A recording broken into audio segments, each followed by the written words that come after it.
here, and I am a spine surgeon with Sancheti Hospital. Currently, we are facing a grave problem of coronavirus infection and COVID-19 illness, because of which there is a nationwide lockdown, and everyone has been told to stay home to stay safe. In such a scenario, a lot of us are working from homes, and people are moving out only for essential services.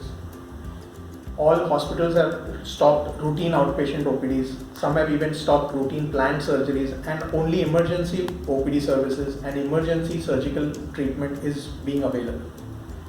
Some people have even moved to telemedicine to look after their basic medical requirements with consulting their doctors on the phones and on video conference. So today I am going to speak to you a little bit about neck pain and back pain. What type of neck pain and back pain can be treated at home or with routine telemedicine? What are the symptoms that, if present, the patient should consider going to the emergency room and seeing a doctor at the hospital?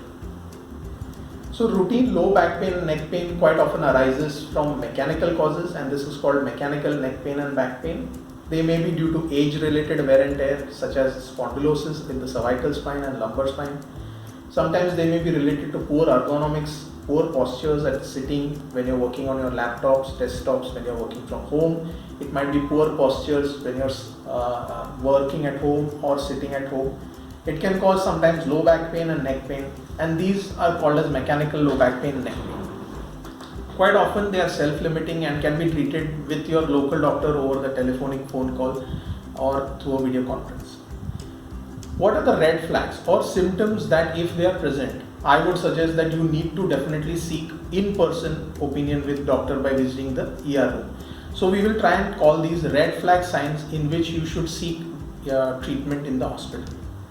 So suppose if you have symptoms which include weakness in the legs or numbness in the legs, where you feel that along with the low back pain, you are having tingling or numbness in symptoms in your leg, or if you are having weakness or inability to walk or difficulty walking, in such situations you might have to see the doctor in the hospital.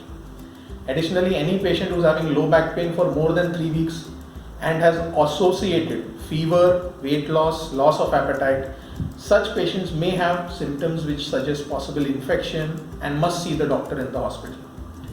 Any low back pain which is lasting for more than 4 weeks, and in patients who are at extremes of age. So any patients who are having age more than 65 with long-term low back pain of 3 weeks or more, or patients who are less than 16 and having low back pain more than 3 weeks, should consider going to the hospital and seeing their doctor in person.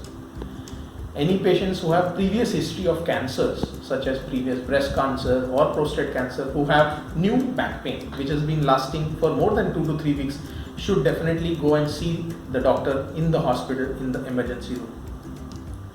Any patient who is having low back pain that is following a fall or an injury, such as road traffic accident, fall from motorcycles or car accidents, in which the back pain has started following this event, should also consider visiting the emergency room, because they may have a spine fracture. So I implore all of you to try and stay safe, stay healthy, stay at home. You can continue your treatment with your local doctor through telemedicine, but in these red flag symptoms that I have just said, if you have such symptoms, please do go and visit the doctor directly in the hospital and seek medical help. I wish you well. Take care. Bye bye.